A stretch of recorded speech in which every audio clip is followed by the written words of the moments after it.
And thank you, Jen.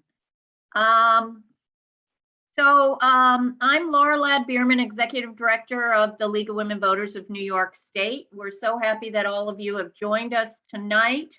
We did have an Zoom event a week or so ago. I've kind of lost track of time. That was what we call was our educational program, where we provided the pros and cons of all of the 5 proposals that are on the ballot in November. And that's what's in our voter guide part 2 is the pros and cons. It is it's what we call the educational side. Tonight, what we're talking about is that the league is actually taking positions on 4 of the 5 ballot proposals. There's one proposal that we are not taking a position on, and that's the 5th one that has to do with the New York City court system. And it's not that we oppose it, we're just not taking any position on it. So tonight we will talk about the first 4. And Jennifer asked me to just mention briefly, how can we take positions on these? And just as a reminder to people, we have positions on many items, and we get those positions through study by all of our members and consensus. An agreement by our members to have these positions. So by supporting these proposals, it's based on a position that we already have. And we then can support the ballot proposal. I did have to, however, register us as a ballot committee. So it's separate from the general league. It is a separate committee, and I have to report to the campaign finance office of the State Board of Elections on anything we spend. So that being said, we did this in part so that all of the local leagues can also take action on these 4 ballot proposals. You can have speakers in favor of them. You can do action alerts. You can, and Jennifer's going to talk later about some of what we're going to provide to you on our positions on these.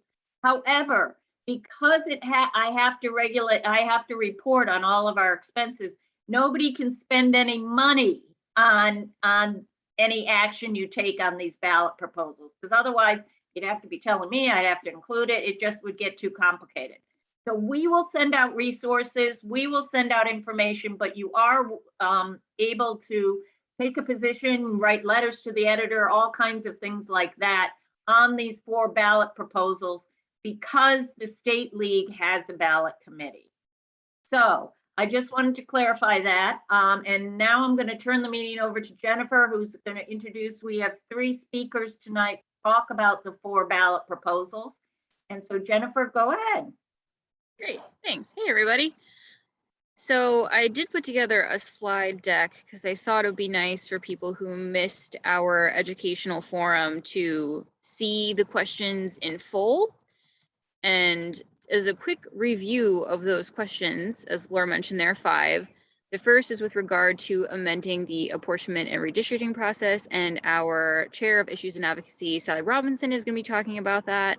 The second proposal is the right to a clean air and water and a healthful environment. And Kathy Stein, part of our Issues Committee on Environmental Conservation, will be talking about that one.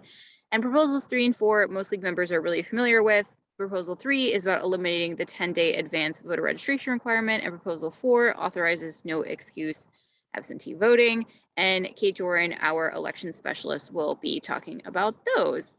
And finally, as Laura mentioned, there is a 5th proposal on the ballot about increasing the jurisdiction of New York City Civil Court that we will not discuss, but I will show the question at the end. So to kick us off, I'm just going to read everyone the ballot prop in case there are people on the phone. So the question, as it will appear on the ballot, is as follows. The proposed constitutional amendment would freeze the number of state senators at 63, amend the process for the counting of the state's population, delete certain provisions that violate the United States Constitution, repeal and amend certain requirements for the apportionment of the co-executive directors of the Redistricting Commission, and amend the manner of drawing district lines for congressional, state, and legislative offices. Shall the proposed amendment be approved? Now I'm going to take my screen down I'm going to turn it over to Sally Robinson to talk about our position on this one.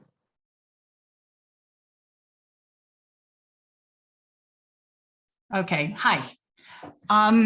Most of you who have been in the league for a while know that redistricting reform was sort of a every 10-year league effort. And the current redistricting process is in the Constitution, was placed in the Constitution by constitutional amendment in 2014 that was supported by the league.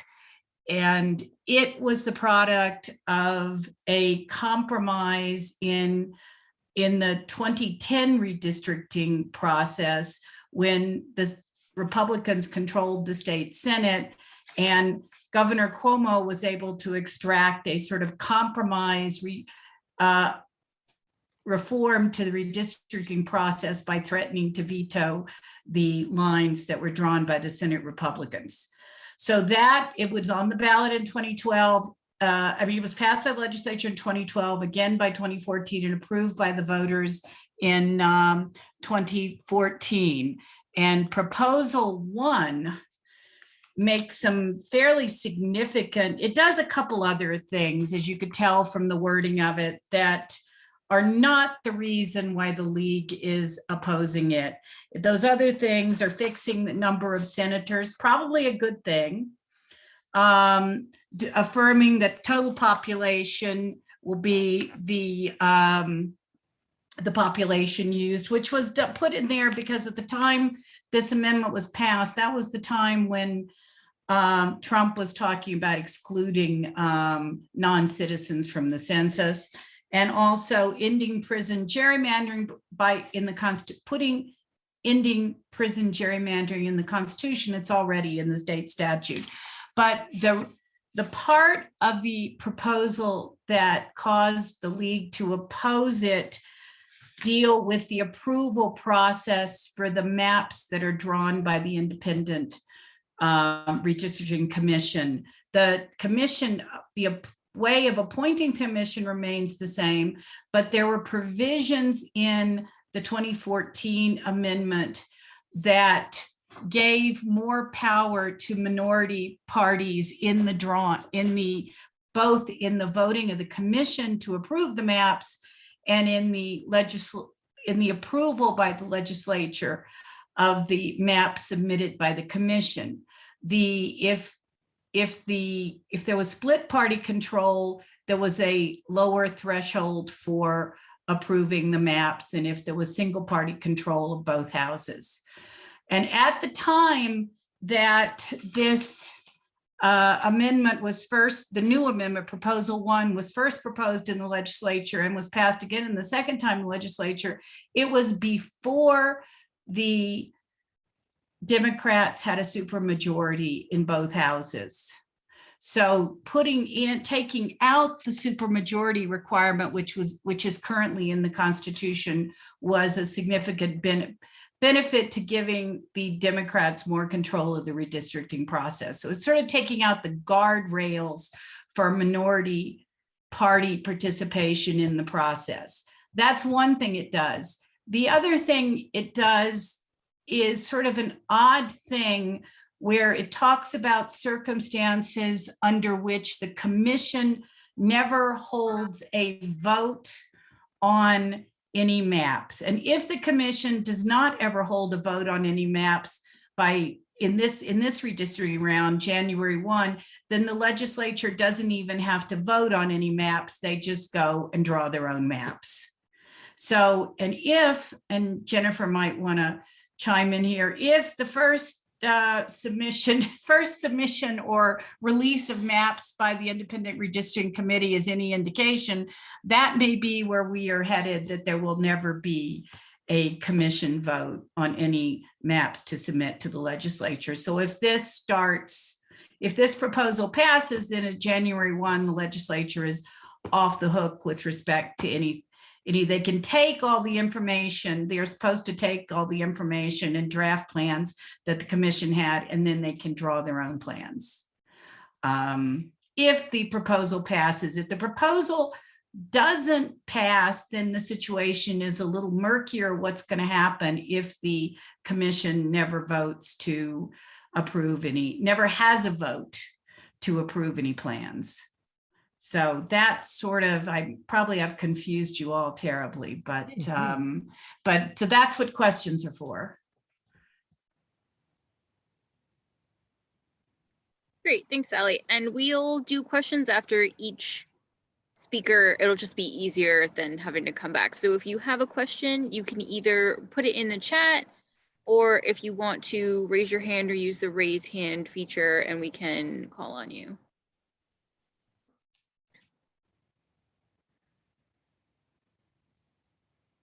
I think I see Barbara Walker with her hand up.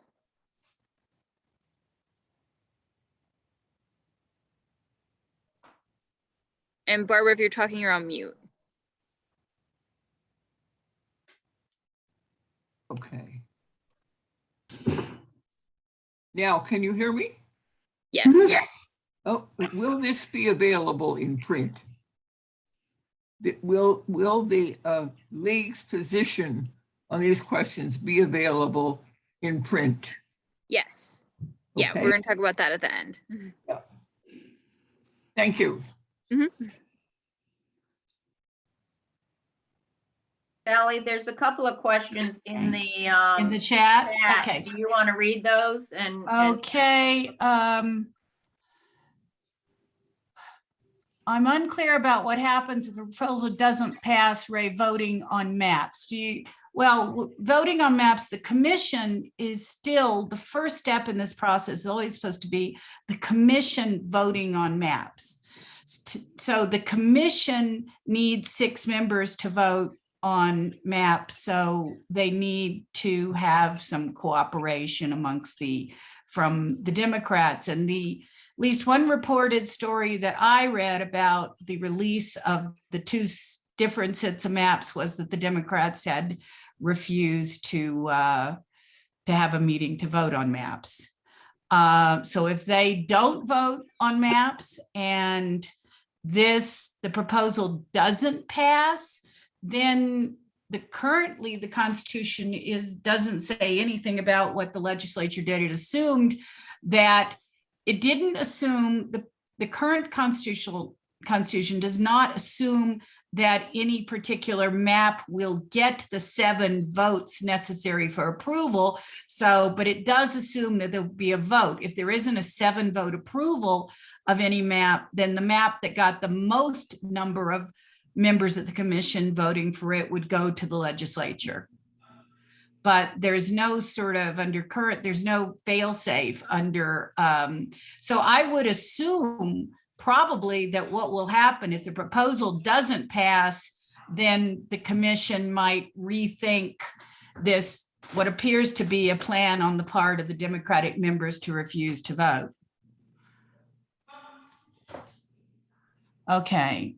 No, the commissioners vote first on the maps, and then if a map gets 7 votes of the commission, it goes to the legislature. If they vote and no map gets 7 votes, then the map that has the highest number of commissioners voting for it goes to the legislature. Sally, the one thing, that question by Betsy Rosenthal says the election commissioner. And I just want to emphasize that it's the commissioners from the Independent Redistricting Commission, not election commissioners, Right. not Board of Election Commissioners. Okay. That we're talking Currently, about. there are 2 drafts of the maps. What's the effect of this proposition on the 2 maps? It doesn't really have any effect because nobody envisioned either when the original amendment was passed or this one that there would be 2 sets of maps put out. They're still, the commission still, their job is to take a vote on a set of maps, not release 2 sets of maps. Okay, can you speak a little about the deadline set up for making the commission's map proposal presentations? I don't know if I think the deadline set up in the Constitution were for the the public meetings for input. I don't know that there's any deadline. I don't think there's deadlines for the proposal presentations. In fact, I'm not even sure what are they planning on doing, Jennifer? Do you know? With the maps, the 2 drafts? Are they having any yet? Are they just, I mean, they didn't even put them out in very accessible format, I understand. No, yes. So the drafts are out and not, as Sally said, not in accessible format unless you're a computer scientist. We made drafts that are more accessible, that are Google Maps. But as far as like proceeding going forward as it relates to this amendment, since this amendment, if it does pass, won't take effect until January of next year, and the drafts are due to the legislature by January 1 of next year, it will not impact the voting of the commission for this redistricting cycle. No, but the commission needs to vote. Yes. It will not. That's another question here. Is the proposition applies immediately to the current process? No, it doesn't. But if passed, it would apply January 1, which is the new deadline for the maps going to the legislature. So I know that this is the complicated part. It was a later deadline in the original amendment because nobody knew there was going to be a change in the primary dates to June. So that is something that needed to be fixed. So January 1 is not the current process. The current process, I think, for the first maps was January 15th, and the second maps, if the first maps were voted down, the legislature gets they can vote down the first set of commission maps, and then they send it back to the commission, and the commission had a deadline of February 15th, I think, originally, to give them the second set of maps. That's not entirely true, actually, Sally. It is the first for the first set. There is no date for the second. The date in the Constitution relates to telling the commission that they have failed their first try, and that date is the end of February. So, but the dates, if the proposal passes, then January 1 becomes the date for the first set of maps, not January 15th, right? No. So the current is January 1. The new would be November. I thought it was 15th. I think it's November 15th. It's September 15th. Okay, no, it was under the current. Okay, the proposed changes to January. Well, at any rate, what if it passes, that January 1 deadline is there for the commission to have had to vote on maps. They have not taken this is sort of the critical piece of the change in the timing with respect to this proposal, because it created a new deadline of January 1 for the commission to have voted on maps, correct? Almost correct. Okay. All right. I see that Eileen has her hand up, but I just want to say, for anybody on this call who's like, oh my God, what are you guys even talking about? The basic argument I think Sally laid out well at the beginning is essentially that this will make the process more partisan. That's the basic argument here. So yes. Eileen, go ahead with your question, then we'll get back to the chat questions. Going to make it more partisan, did you say, Jennifer? More partisan. Yes. Okay, I wasn't going to ask about that, but I was going to ask that this proposal, correct me if I'm not reading this right, it seems like it's just the reason why it's going to be partisan, I presume, is because it's allowing whomever is now in legislature to amend and restrict and redesign. They're getting the right to start looking at it's really not going to do anything. It's just giving them the right to adjust it. They currently have that right. Okay, under the original redistricting amendment was a compromise, and part of the reason some of the other good government groups were opposed to it is after voting up or down 2 commission submitted sets of maps, the legislature had the right to amend the maps or essentially draw its own lines, but following all the new criteria that was put in the Constitution under the original redistricting amendment, including anti-gerrymandering criteria. That criteria is still there. The way it makes it, it increases I wouldn't say it brings more partisanship into it. I think it decreases the input of the minority party. The protections that were put in there, the protections that were put in the original amendment, there were both voting protections as the commission voted to approve maps, and there were voting protections as the legislature approved the maps. There were voting protections if a single party controlled both houses. So in Those other are words- essentially taken away by proposal one. And Jennifer's absolutely right. That is the crux of our opposition to it. Okay, I can understand you're leading towards opposition. I could hear that. But wouldn't the public need to know? It says if this is what they're being allowed to do pursuant to the changes under the 2014 amendments, does the public know what those changes under the 2014 amendments were? I mean, we're voting on something to let them do something, but we're not sure what happened before us. That's what I'm asking. Well, the process has never played out, which is another reason that we oppose this second amendment, is the process was never allowed to play out. Right. Okay, so this is taking some of those, I'd call them guardrails against the majority party dominating the redistricting process out. I got you. I Okay, understand. that's okay. I'm reading another question here. No, again, on the current process, those first maps are due to the legislature by January 15th. Okay, if this passes, and I think this is correct, Jennifer, I think if it passes for this cycle, they would be due January 1st. Okay, which is, yeah. that's for what I was saying. I might not have Okay. said it.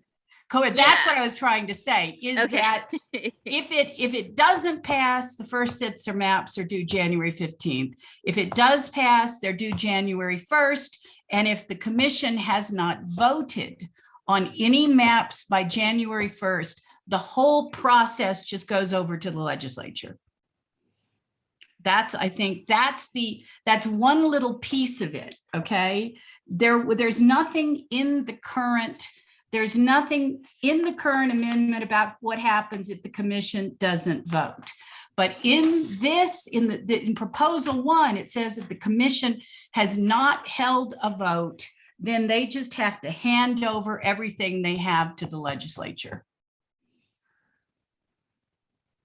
There's one more question in the Okay. chat, Sally, and then we might want to move on, and we can Okay. come back to questions again at the end if we need to. Is the chosen result if the commission is the commission proposals to be accepted instead of the legislature? Well, I think the assumption has always, the hope and the assumption always was that if this commission would listen to the public and draw the maps in a fairer, more publicly inclusive way than the legislature doing it.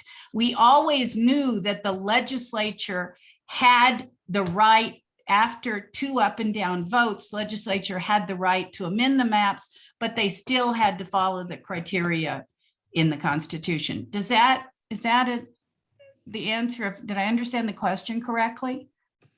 I think so. And then Okay. there's one, why the process was never allowed to play out. Well, that's fairly obvious because the Democrats hated it. They didn't. No. I think it's the timing issue, Sally. Oh, a because- timing issue, because we never got to redistricting only happens every 10 years. And this is the first redistricting cycle since it became part of the Constitution in 2014. Okay, sorry. I mean, if anyone else has any other questions, you can just email them to me or to Laura, and Laura will forward. Mine is sally.s.robinson@gmail.com. Great, thanks, Sally. Okay, well, luckily, as I've been saying with some of our educational work, that's the hardest one. So we got the hardest one out of the way first. So just give me 1 second and I'll get us queued up for our easier ones. Okay. Go from here. All right. So the second proposal that is going to be on the ballot is related to adding the right to clean air and water to our Constitution. And the question, as it will appear on the ballot, is as follows. The proposed amendment to Article 1 of the New York Constitution would establish the right of each person to clean air and water and a healthful environment. Shall the proposed amendment be approved? And we have Kathy Stein with us, who is part of our Environmental Conservation Committee, Issues Committee that works on this, who is going to talk through our position on this one. So Kathy, take it away. Take it away. Okay, great. Yes, boy, do I have an easier job than Sally.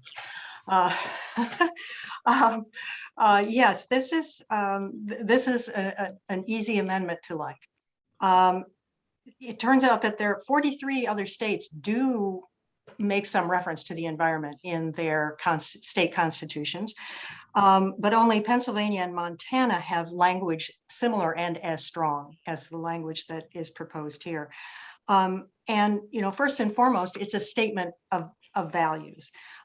This would, put in Article 1 is the Bill of Rights of the New York State Constitution. So it would state that every New Yorker, regardless of the color of their skin, their zip code, how much money they have, has a right to clean air, clean water, and a healthful environment. And it would enshrine this right alongside, free speech, freedom of religion, due process, et cetera. So it's, very, very strong. And of course, we all know that right now, millions of New Yorkers live in areas that do not have healthful environment. Toxic chemicals in our water make people sick. Air pollution causes an estimated 6,000 premature deaths a year from, lung cancer, asthma, heart attacks. And, many communities in critical wildlife areas around the state are threatened by development. And furthermore, we know that these impacts are occurring disproportionately in communities of color. So this amendment is a very important one if you're interested in environmental justice.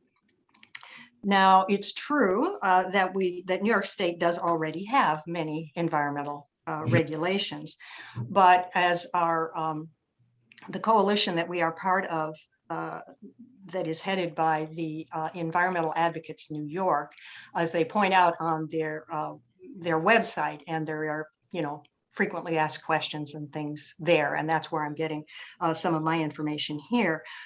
These regulations can be characterized as kind of reactive. These regulations were passed after damage had occurred. And of course, the proposed amendment could, as I just alluded, could be used in a reactive kind of way as well, as an additional provision under which communities, local governments, business interests, individuals could demand redress and protect themselves from further harm. But I think it's kind of more interesting that this amendment would add a proactive aspect to existing environmental legislation, because it is going to require every government, every level of government, to put the environment and healthful environment at the foreground of every decision. Every law, every if a government agency issues a permit, awards a grant, they'll have to consider whether doing so would violate someone's right to clean air and clean water. And decision makers would be obligated to minimize the chance of pollution and environmental degradation. And so, it would be a very important tool to prevent conditions, in situations where the water becomes too polluted, too dirty, the air too dirty, the land too contaminated, and natural landscapes too decimated to support healthy lives, and including healthy economic lives as well, because sick people and unhealthy people and people in unhealthy environments are not economically productive either. Now, the League supports this because it is in accord with many of LWVUS and New York environmental positions and advocacy work. For example, the New York State League has worked to promote legislation that protects watersheds, most recently to guarantee the continued supply of clean water from the Delaware River Basin. We've worked in the past to pass laws to bring New York into compliance with the Federal Clean Air Act and to secure proper funding, this is a continuing battle, to clean up hazardous waste sites and polluted areas known as brownfields. Also, this amendment will dovetail with our recently passed climate emergency resolution that we passed at our last convention. So I mentioned that the League has joined a coalition, which is called Vote Yes for Clean Air and Water. And it's spearheaded, as I said, by the Environmental Advocates of New York. The campaign website is www.ourairOurWaterNewYork.org. And I'll put that in the chat afterwards. And this coalition will be, producing resources of various kinds. And, we don't know yet if there's going to be brochures or what exactly, but stay tuned. Laura will keep us all informed as to what kinds of resources will be available. But there's a coalition of, I don't know, at least 50 organizations that is going to be promoting Proposition 2. So if anybody has any questions, I can try to answer. Is that Eileen? Well, the first thing that came up for me is, do we have agency? Who will be the ones defining the definition or the threshold measurements of what is clean air or what is the guarantee for healthful environment? I mean, that's like opening up a Pandora's box, because even with the climate conservation issues, we have actually a lot of different sides on that. So who's determining the healthful environment? Is that something that's done by the legislature? Or do we hire experts for that? I mean, who determines what's what? Well, there will probably be statutes and regulations that will have to be, changed, that those decisions will have to be made. The courts will inevitably be doing, there will be a lot of litigation, I'm sure, to deal with this. We only have one I state don't know. I laws. mean, we do have a lot of regulation in New York, and this is now going to supersede all of that. And a lot of that regulation does have to do with, levels of contamination that are permissible and of various toxins. If I may, and things Kathleen, like the that. thing So, that gets in my way, I mean, of course, it's the wonderful thing, we all want clean air, and I'm a conservationist myself, but I got to tell you that this is going to be one of those things that go nowhere. I mean, that's pessimism in me, unless you have an agency designed to determine, because otherwise it's going to go to the legislature. They're going to argue about who's going to determine this, and that's going to take 4 or 5 years to determine who's going to determine this. It's too vague. It's too open-ended. I think we need to get this bill or this orientation proposal in a more direct format, so that we know how to hit the ground running. This is like airy fairy. Oh, isn't that nice? We're all gonna, we're all gonna have wonderful clean air. If I can just interrupt, remember, this is a constitutional amendment. Details do not go into the Constitution like that. The Okay. constitutional amendment, as Kathy said, is to be the value statement. The legislature will determine, what laws and statutes they want to pass based on this constitutional amendment.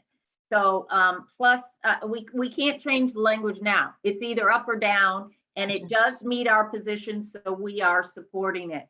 Kathy, there's some other questions in the chat. I don't know if you want to try and read them and get through, or let's see. Well, I mean, we've been talking about, the overly broad. Well, so is the right to free speech, and we've had fair amount of wrangling about that. And, you know, so, I mean, that is, as Laura says, that's kind of the nature of the beast of constitutional amendments. Health environment include or mention the right to a lead-free environment. No, the wording of it is as it is. You know, that, as it says, this is what you see is what you get. It's a very succinct statement to be voted, you know, amendment to be voted up or down. So, but you know, that could be something that you know, could be worked on with legislation or whatever. See, there's the virtue of the broadness is that a lot of things can be worked on underneath. Yes, the detail, you know, no doubt the details will have to be argued about what is helpful. Let's see, Laura. Oh, how is this working in Pennsylvania and Montana? Now, all I know is what one of the advocates from Environmental Advocates New York said is that in the case of Pennsylvania, I think Montana too, has been on the part of their constitution for quite some time, and only recently was it invoked in Pennsylvania. And so, and I don't know with what effect. And I don't know, you know, I mean, we are living in a time when with climate change and all the rest of it, people are very concerned and climate issues are very much at the forefront. So, you know, this may get invoked more often now, you know, being introduced and added to the Constitution now, but I don't know. Can't answer that one.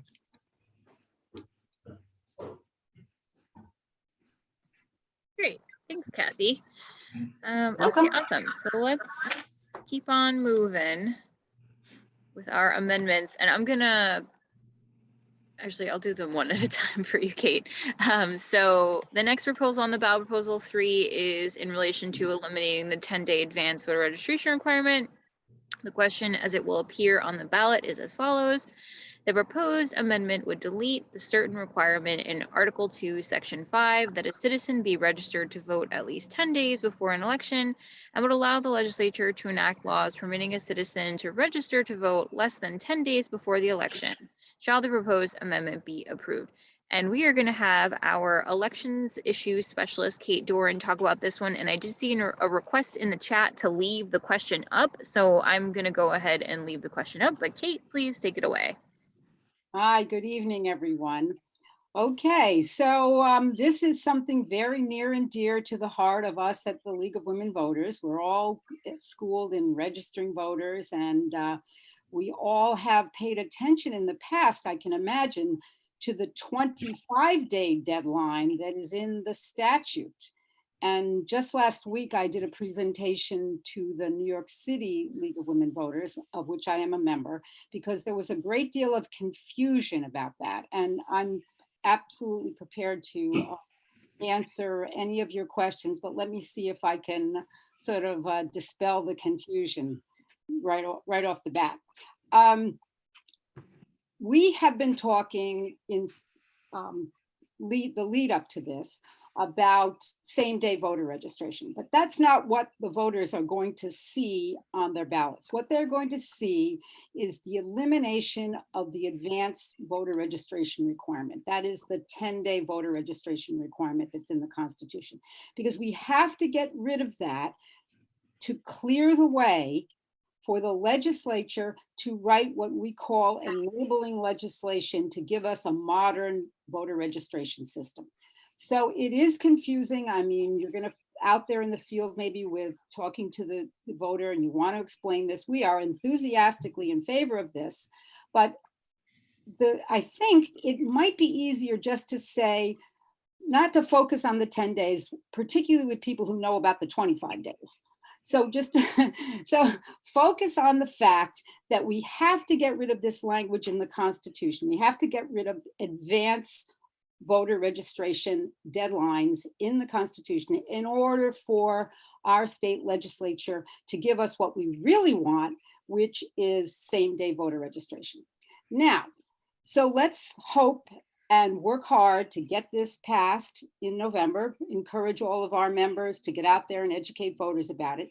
But if it does pass, as we hope, we are going to have to be working even harder to get the legislature to write the enabling legislation that we want. And there are some who believe that, same-day registration is a scary thing. Somebody asked me last week, well, what if the legislature decided that they would write an advanced registration requirement of 50 days? We think that's very, very unlikely. They would be sued, and there would be all sorts of voter advocates like ourselves who would say, this is not what we're looking for when we lobbied to get rid of the constitutional language. So what the Constitution, somebody mentioned, I think it was Kathy just now, she was talking about, we've got overly broad language in the First Amendment of our United States Constitution that protects the freedom of speech and religion or so on. The Constitution of New York State also has always provided a floor under our rights. And the statute was always much stricter. And now if we're getting rid of even this little floor of 10 days, we will be able to persuade the state legislature to write the language, to write the enabling legislation that we want. So as I said, the League is enthusiastically, we've wanted for a very long time. And I'll stop talking right now and I'll take any questions that you might have.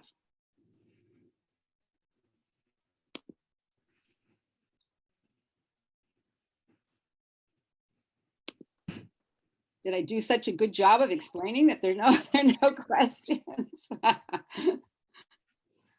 I see Eileen Nadelson's hand up, but was that just a leftover hand from the last one, or is that a new question? The new one. Okay. I always have a question. Okay. It's part of my personality. I'm just going to put you in a position that I find it may happen to some of us. And the question is, why do we want same-day registration? What's the point of that? Just give me your answer for that. Because we do not want to disenfranchise the voter who wakes up on election day and says, oh my goodness, I had no idea that I had to register in advance. Why can't I just go to my poll site and vote? This enfranchises more voters. It is another one of those things that breaks down, knocks over a barrier about enfranchising voters and making voting more accessible to everyone. Okay, let me give you another one that's going to come. Let me give you another one that's going to come back at us, which is, would this be opening up the door for the fraud, the opportunity of fraud? Well, that is what the people who oppose this believe. But here's the thing. I'm also a very long time poll worker, and I've worked also as a coordinator, which means I supervised a very large poll site. And even now, particularly in the primary process, voters will walk in and they'll say, I'm pretty sure I'm enrolled in a party and I should be able to vote today.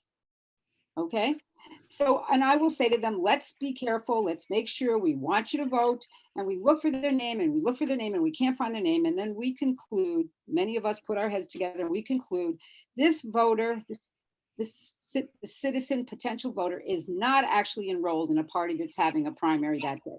We give that voter an affidavit ballot. And they fill out that affidavit ballot and they fill out a form that's just like the registration form, and they indicate they'd like to be enrolled in the party. And it's not a scannable ballot. They can't vote that day and have the scanner scoop up their ballot and make it anonymous. That affidavit has to go back to the County Board of Elections and the voters' qualifications are examined. So we believe, Jennifer knows because we work together in the Let New York Vote Coalition, we believe this is a process that would work very well for same-day registration. Somebody walks in and they're not pretending to be a voter. They're saying, I've never voted before, but here I am and I want to vote. We could give them an affidavit ballot and then, whoosh, it goes off to the Board of Elections and the board writes them a letter in a couple of days and say, yes, We found you to be qualified to register, and you have lived in this county, your location for 30 days, whatever the requirement is on the voter registration form. And we say, and they will say, you are a registered voter now, and your vote counted that day. We think this is a relatively simple process. And Kate, if I can just add two things. One, all the research that's been done on voter fraud, it's less than 1% around the country. So that, that's just an excuse. And the second thing is, just because this passes doesn't mean that we have same-day voter registration. As Kate said, the legislature would have to pass a law that would say we could allow same-day voter registration. This just allows us to be able to do that as a possibility later. Kate, there's a couple questions in the chat. When would this take effect? Well, it will. This is my favorite thing to say. If the constitutional proposal, the amendment passes, the day after election day, the truth is nothing would happen. Somebody may go, some scribe could go there and strike all that language from the Constitution, but nothing can happen until the legislature writes this enabling legislation. We hope they wake up the next day, the legislators, the assembly members and the senators, and they say, aha, now we have something to do today. We can write this legislation. So we don't know. The answer but is. Kate, doesn't it take it out of the 10-day will be removed, even Exactly. if it's enabling legislation? Yeah, but what are they supposed to do? I don't know, but that's my point. They are no longer restricted by any voter advance. The language I like is right now there is an advanced voter registration requirement. Right. There is an advanced voter registration requirement. There's a 10-day one in the Constitution. There's 25 days in the statute. So if the statute could be easily changed to 0 days, because there will be no more requirement in the Constitution, but they still have to do that. They have to figure out how to implement it. Was your talk to the New York City League available online? Yes, I believe you have to go to the New York City website and find it. And if you can't, email me. I'll put my email address in the chat and I will find it for you. Okay, and then Rima has the question about the 10 days or 25 days in advance to vote. And this is, I think, as you explained, the Constitution versus statutory. So if you want to explain that again. Right. Well, that advanced voter registration requirement was 10 days. The legislature, in its wisdom, some many years ago, probably 50 years ago or so, or maybe decided 25 days was a good. I thought it was to print the poll books, Kate. It was, but I tried. It was, but all the county administrators, the county commissioners said, no. We need time to qualify all these voters and get the books printed. Yes, but I couldn't give you an exact date of when it was. But Jennifer, if she's still around, can tell you that the League of Women Voters of New York State we're very proud of ourselves because we actually sued the State Board of Elections to say, you can't require 25 days. The Constitution says 10, but the lawsuit won't need to go anywhere if this constitutional amendment, this proposal number 3 is approved by the voters. Peggy Stein has her hand up. Peggy, do you want to unmute and ask a question? Yes. My question is, so if I register that I come in to vote, I'm not registered, and I get an affidavit ballot that doesn't count at that moment until it goes through the Board of Elections. It's too bad that doesn't say that in the printout, because I think that makes it a lot clearer. Well, you see, this is it can't say that, Peggy, because you see, that's the nature. That is an operational detail of enabling legislation that we are supporting. I'm not saying the League is supporting it right now, but by extension, Jennifer and I work on the Let New York Vote Coalition, and this is one of the proposed operational ideas that we like. And Peggy, that doesn't change. That's the way the current system works. with Correct. this amendment or not. That's the way the current system works. So Correct. remember, concentrate on what these amendments specifically are doing instead of trying to, make them bigger than they are. This is Mhm. just to get the 10 days out of the Constitution. And, Another good way to think about this, if you're, as I say, we're all high information voters who are on this Zoom call now, and you're out there and you're registering voters and you're educating voters, just say that vote yes for this. It will clear the way for our New York State legislature to create a modern voter registration system. That's really all you have to say about it. You don't have to get into the 10 days or the 25 days. Vote yes so that we can have a modern voter registration system. great. Jen, why don't we move on to the last one? And then we can take, if we missed any questions, we can get back to them, okay?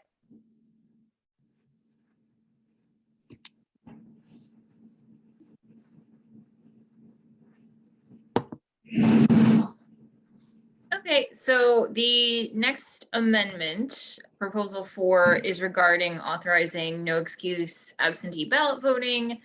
And the question is, it will appear on the ballot is as follows. The proposed amendment would delete from the current provision on absentee ballots the requirement that an absentee voter must be unable to appear at the polls by reason of absence from the county or illness or physical disability. Shall the proposed amendment be approved? Okay, so you have me again. This is another one of those issues which is really near and dear to the heart of particularly old-time league members like myself.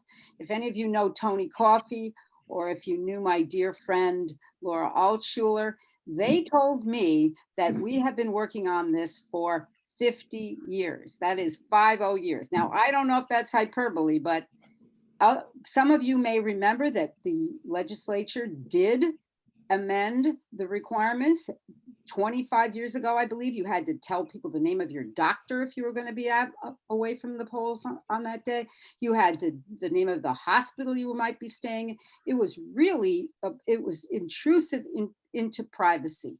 And now we have what we have, which says you really have to say, you have to affirm that you're going to be out of the county on election day and that you are unable to vote in person. But what would happen in this, if this proposal passes, is that anyone, for any reason at all that they do not have to disclose, can apply for an absentee ballot. Now, I want to make clear that we are not a mail voting state. You're not a mail-in voting state. No one is going to send you a ballot. No one is going to send you an application for a ballot. If you want to vote by absentee and not vote in person on election day, you would still have to apply for an absentee ballot. You have to fill out an absentee application. Probably going to be online, so it'll be an easy thing to do, but you'll have to get that thing in the mail, get it to the Board of Elections, and they will send you this ballot. But you will not have to explain yourself and say, I'm sick, my doctor's going to take care of me that day, or I'm not going to be around, I'm whatever. So this is something we've been working for many, many years. I don't think it's complicated to explain. It does, in fact, have some serious opposition. I heard it this afternoon. Jennifer can tell you, from the Republican commissioner in Suffolk County. He was really, he's not keen on this amendment. And but we love it, and we hope that you will be able to encourage all of your colleagues and your members and the voters you encounter to vote yes on proposal number 4. So I'm happy to take any questions. Kate, there's a question in the chat, but it's back to 3. So first, let's do proposal 4. Does anyone have questions about what Kate just explained on the no excuse absentee ballot? Then we can go back to 3. Sheila Burnson, unmute yourself if you have a question. My question is that I thought currently you can vote in any county in New York State. And you don't have to, and that your vote will be counted even though you're voting in a neighboring county or another county. No? No. You really need to vote. You You need need to to vote in where your you're local. county, but not your polling place. Well, then we're getting into the discussion of what the various counties do in connection with early voting. But the Board of Elections wants you to vote on election day at your required poll site, at your assigned poll site. Some counties in New York State allow you to vote at any early voting site that is open in the county. Okay, thanks. Yeah. Okay, Carol Finkel, you want to unmute yourself? You have your hand raised. Yes. When is the absentee ballot counted? And can they have a way of disqualifying them, or will they count as they vote? Will there ever be a problem with that? Well, the absentee ballots are not counted in New York State. New York State is really unusual in this regard because it wants you to vote. New York State wants you to vote in person. So you could apply for and complete and submit, in other words, mail in your absentee ballot, and then you decide, no, I want to go and vote I want to take my daughter and go vote in person. You can do that in New York State. And so New York State needs the 7 days after the election day to compare the voter registration roll, the records of the polls where people voted in person.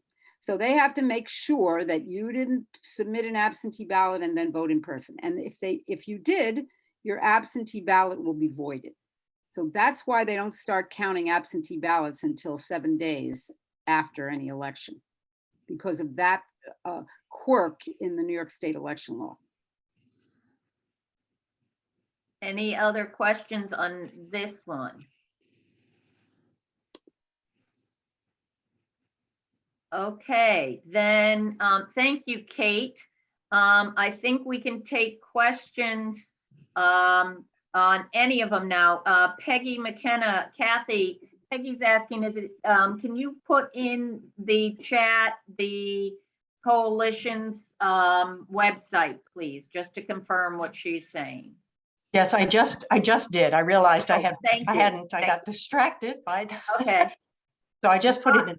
Okay, why would the Suffolk County Commission be against what, Maria? I don't quite understand what you're asking. I think that question is directed to me. Okay. Jennifer must have heard him this afternoon. Poor Jennifer was sitting there all day. He's a Republican and he's very concerned about voter fraud.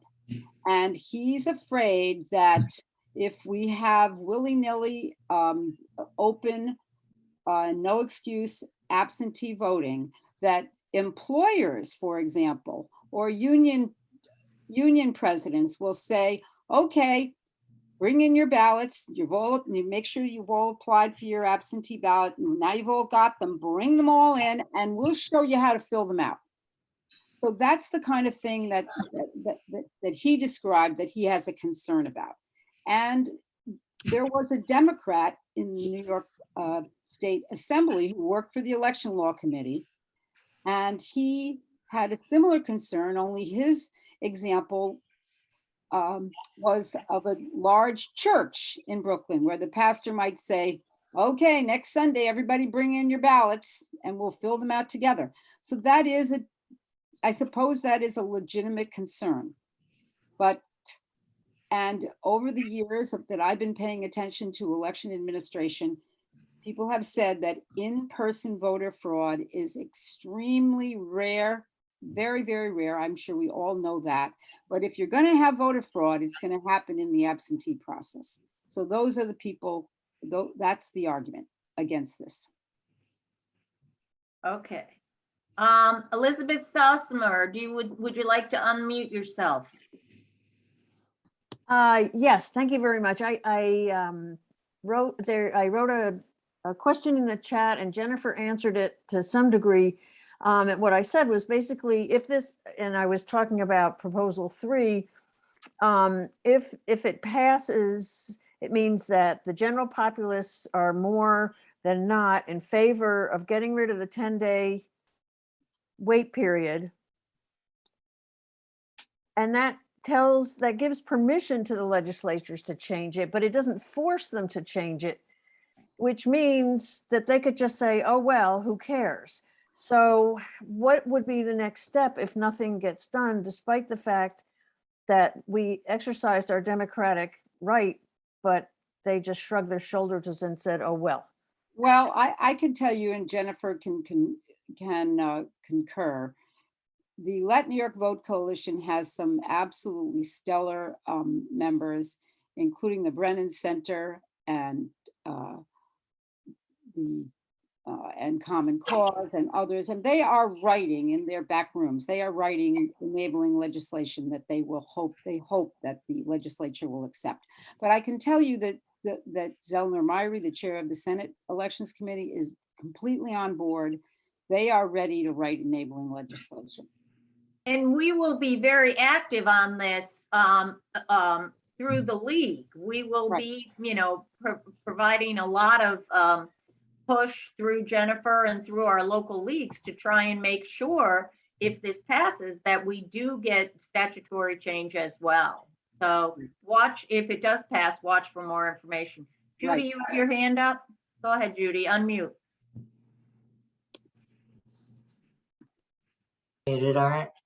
Yep. So the thing we also have to remember is these proposals passed in 2 legislative sessions. So it's not like this is going to be coming from the people are voting for it, and then it's first going to the legislators. The legislators have passed this twice.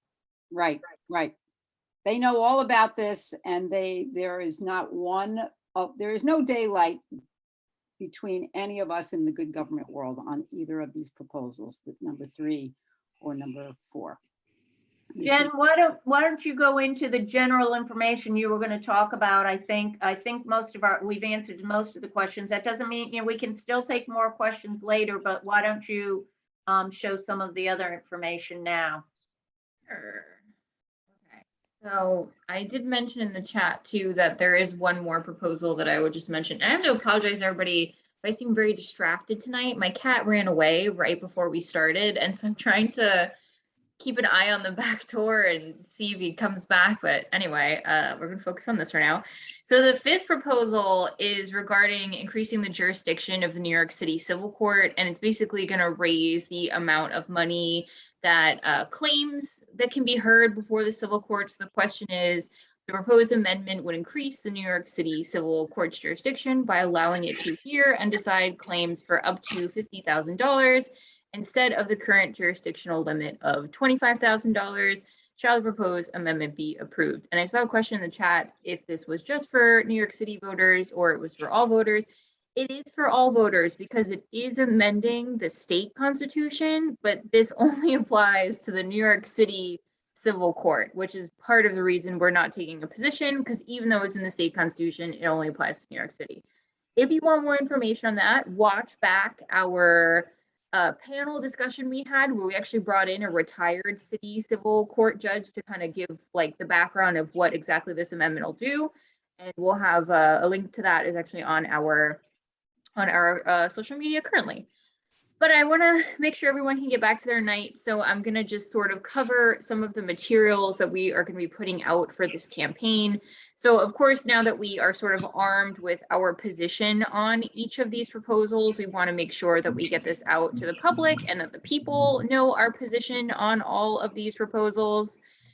And so we have put together a bunch of different materials that are going to be going out to league presidents and voter service chairs tomorrow. They include a background of the proposals, talking points on our positions, sample press releases for local media. We will also be putting out a press release tomorrow to all of the state media, graphics for social media and email, and we will also be printing a palm card that we will be sending out to local leagues so that you can use that palm card at your voter registration tables. And we're also going to give you these slides. So if you want to do your own presentation, you can have these slides. On this slide is also like a little sample of one of the graphics that are going to be included in these materials. So this is more of like a social media email type of graphic. But we also have a picture of the palm card. This is a front and back palm card, and it is size that you can fit 4 per page, front and back. We just sent these to the printer, so unfortunately we don't know that they'll be in our office in time for us to ship them to you and then you to get them for National Voter Registration Week next week, or day next week, the day next week. We're gonna do our best, but this is basically what is on the palm card. So on the front side or back side, I guess both are front and back technically, is the redistricting info. And on the other side are the 2 voting rights amendments. And if you're wondering, where is Prop 3? As Kathy mentioned earlier, we are using our coalition's power to get out the information about Prop 2 rather, to get out Prop 2 and make sure that we are, 1, using the same talking points as this larger Clean Air, Clean Water coalition, and 2, not duplicating efforts, not spending extra money. They did create palm cards. They vote yes for Clean Air and Water Coalition. I don't know how many they have left. So if your league is interested in having palm cards specifically on Proposition 2, outside of what's available on their website, you are free to reach out to me about it. I will also send in the materials I mentioned before a copy of the toolkit that the coalition put together just on Proposition 2. So you'll have lots of different options for material. And again, here is that palm card. Like I said, it's front and back. It's a 4 per page. So if you want to have it for some of your NVRD tables, you can, well, actually, Laura, can they print it and cut it? Or do they have to report that to us as part of the ballot committee? Oh, is Sally still on? And Sally? they probably, if they want them, they should ask you to print it and send it to them. Sorry. Well, we are, but our No, problem they want is, more. no, we won't have them in time for NVRD next, Tuesday. So we were gonna tell them that they could print them themselves for next Tuesday, but we will get them to you as soon as possible. Let me check with the printer tomorrow. This has to do with the fact, as I mentioned at the very beginning, that you cannot spend money advocating for these propositions unless I know about it, and I don't want to know about it from all the local leagues. So we're spending the money and we're reporting to the State Board of Elections. No, I meant maybe you could print them out on your printer in the Oh, office. That's what I meant. all If right. they Well, really wanted them before you had the ones from the printer, okay. maybe you Yeah. could do it and get it to them. Yes, we could do that. Yeah. So yes, just email Jennifer or me, and we'll see what we can do to get them to you. Yes, and actually this is Otherwise, not. Okay, Laura. I was going to say, otherwise, the ones from the printer, we're thinking of sending, anywhere from 200 to 500 to each local league. You will not have to order them. We will automatically send those out to you and hope that you'll use them at voter registration drives or candidate events, or put them in libraries or town halls or anywhere like that. So Well, can I print this at home? In other words, are you putting something online that I can print at home? Front and back, fold. Sally, how about if they print it at home? No, they really shouldn't be doing it. Sorry. Okay. I mean, there is no de minimis exception in the ballot committee reporting rules. So. We will get them to you. If the local leagues, if you have them before Tuesday, can we come and pick them up? Yes. And as I said, I will talk to the printer tomorrow and see when he can get them to me, and see if he can really rush them. And I'll see if we can get this done. Let me look into this tomorrow and see what we can get done for you all.